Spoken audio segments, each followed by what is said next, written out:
This is a titanium ring with my dad's thumbprint on it. Wow. And it's been on stage with me every single show I've ever played. And then this necklace is a necklace with my dad's thumbprint and his birthstone, January, and his ashes are in here. Song cake. In January, there were the fires in Los Angeles that were very, very close. Like there was one that was within half a mile of the house, and I couldn't really even worry about my own stuff going on. I had rented a U-Haul and threw everything of my dad's that I could possibly still carry. I had the Frankenstein in my own car, because it's just at any given moment you could get this alert that said, hey, get the hell out. And I'd want to be able to, I couldn't really focus on my memories and my stuff. It was like, I need to make sure my dad's legacy is safe because it's very important. Having that above your head 24/7 while you're trying to be a creative is a little difficult. Luckily, we made it out safely. I know a lot of people didn't. It was a very devastating time for the city. That was what was kind of going on, and I think that's where the whole theme of the end really came from after the panic attack and then dealing with that. It was a very therapeutic thing to kind of just try and figure out my emotions and work through them. On a slightly lighter note, did you actually go to, and I would love to do this if I could, but I'm possibly too old. Did you actually go to summer camp to make video games? I did. I went to, I think it was at UCLA. I did that, it was in like 2003 or something, and I realized, oh, I just like playing them. Yeah, I'm the same with guitars. This is nice. I don't like playing them. Yeah. You were on the Barbie film? Yes. Were you playing a pink guitar? It was actually, so this isn't the one, but it was my personal pink guitar that I played not only at the Oscars for the performance, yes, but also in the studio. How did that come about? Wait, do you collect Barbies? I do not. My mom did. Did she? I hit it off with Mark Ronson at the Taylor Hawkins tribute here. Yeah. We just traded numbers, and we remain good friends today. And he had texted me and was like, "Hey man, I could really use your guitar playing on this thing." And I was like, "Oh, what are you doing?" And he's like, "Barbie." And I was like, "Hell yeah, that sounds awesome. Let's do it." And so after the very first show that we opened for Metallica in Amsterdam, I ended up flying back to New York instead of home, and I just sat in all day in his studio and just tracked all kinds of random stuff, a couple solos, a couple, textural stuff, and it was crazy. I'd never done anything like that before, and he and his writing partner, Andrew Wyatt, just made it so easy and comfortable, and they're great, talented guys, so it was a lot of fun. Well, that clearly leads us on to not the latest video, but the video before that, For the End. Yes. We have an image from the end video. As I recall from Dusk Till Dawn, yeah, there was no wolf in the film, was there? No, no. Have you just put a wolf in the film because you're called Wolf? That was a bit of Robert's flair. He was like, we're going to be the first ones to do all three. Vampires, zombies, werewolf. So. And also, it shows me that you like working alone, because you don't just fire the band in the video, you kill them. Yeah, yeah. I remember the first time I saw the video and I was like, good God in heaven. It was like, wow. Also, you know what it's missing though? It's missing Salma Hayek. Yes, I know. As are most things in life. I'm afraid she was probably busy or completely uninterested. Which brings me to the end, not of the interview. You'll be sad to okay, hear. fine, see it. No. Thanks, dude. But I love this album cover. I love the Flameheads, is that what it's called? Sure. Whose piece is this? Moon Patrol. He's an artist on Instagram that I found a few years ago, and I've just been following him and was a big fan. I saw this in one of my creative moments when I was writing the lyrics, and it just was incredibly inspiring, and I thought was a really wonderful and bold representation of my thought process and my emotions during the creating of the record, and just that panic attack and just that feeling of like things being over, even if they might not necessarily be.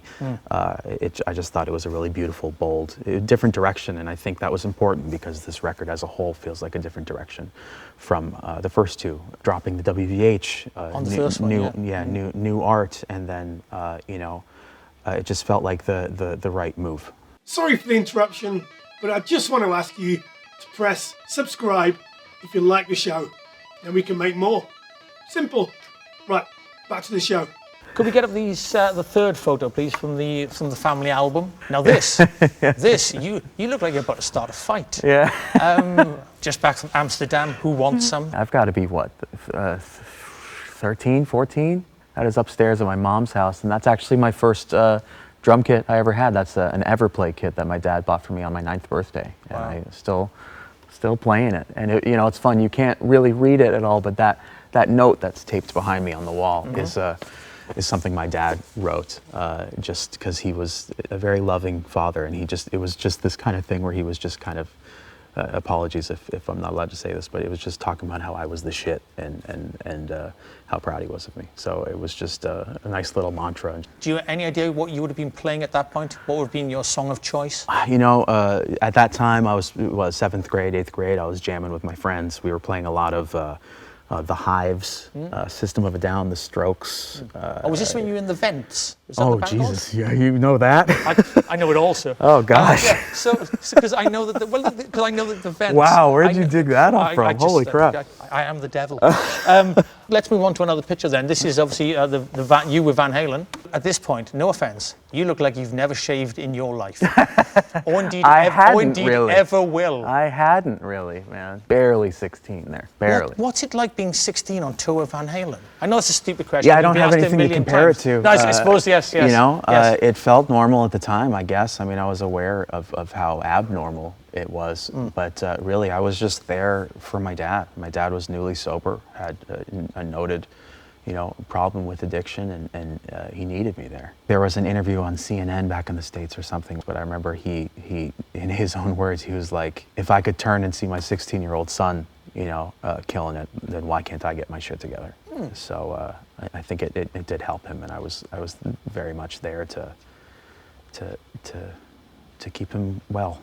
There was a quote at the time, and you said, and you were talking obviously about this period, and you said it wasn't even a father-son thing, it was like a best friends thing, just kind of keeping an eye on him. For sure. But, well, you toured with Van Halen obviously a few times. Yeah. Did you enjoy it at all? I mean, was it fun? Yeah, absolutely. I think, I did everything I could, no matter how many people didn't like me, to really give back to the fans. That's why I called, I was the one who called and brought Dave back to begin with, and I thought, I was the one making the set lists too, so I did everything I could to get Dad and the guys to play stuff that they hadn't played before in a long time. So I think that's how we ended up on those tours, playing stuff like Drop Dead Legs and even Dirty Movies in a Simple Rhyme, stuff that I don't think Van Halen really ever played. So it was fun to just try and give the best show possible. Witnessing everything that my dad had to live through, and because he just wanted to play music, man. There was never a desire for drama. He just wanted to play guitar.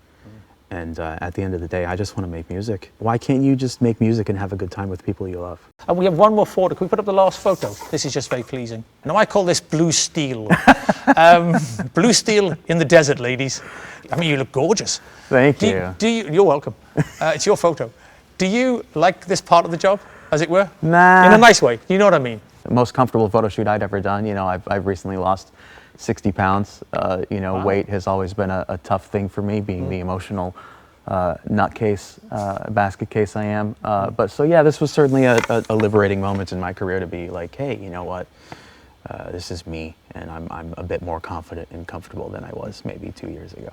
I mean, you could see this guy walking into a vampire bar and walking out again, which apparently was the case. We do a thing called show and tell. We've asked you to bring something along. What are you going to show us? This is just something I have with me at all times, which is, not that. It's okay, it's okay. We'll buy a new one. This is just something I have with me at all times. This is a titanium ring with my dad's thumbprint on it. Wow. And it's been on stage with me every single show I've ever played. Oh.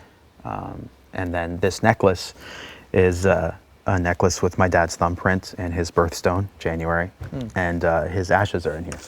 Oh, my heart skipped a beat. It really did. It's a challenging thing, losing somebody that is so close to you. I would like to think that at some point I was a bit more spiritual, but I think when you lose that somebody that is so important to you and you don't feel them anymore when they're gone, you start to not feel that spirituality too much anymore. So even if I'm not feeling that or a connection to him at any moment, at least I can say he's still always with me, even if I'm not necessarily spiritually feeling that. So I think I also had just gotten, I guess a little part to it, I just got a tattoo of his handwriting. He had written me a Christmas card where he gave me one of his guitars, it was his backup Kramer, like one of the striped ones.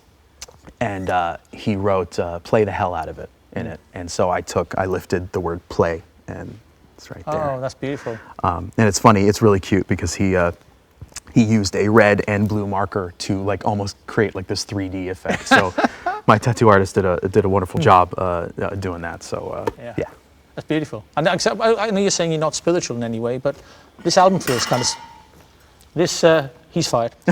I know you're saying you're not spiritual in any way, but this album feels kind of spiritual. It feels more like a celebration than perhaps the other two. Is that fair? Sure, I think it really is just, that's the thing about making art and songwriting for me, is that it is a very therapeutic process. Especially lyrically is always the toughest thing for me because you have to kind of go to places you don't necessarily want to be in a headspace, but I feel like you have to go there in order to have art you're proud of. It's beautiful. It's a beautiful album. It's a great job. Thank you. You've done such a good job. And the end is in stores October 24th? October 24th. Look at us. Wolfgang, thank you so much. Thank you very much, man. Song cake.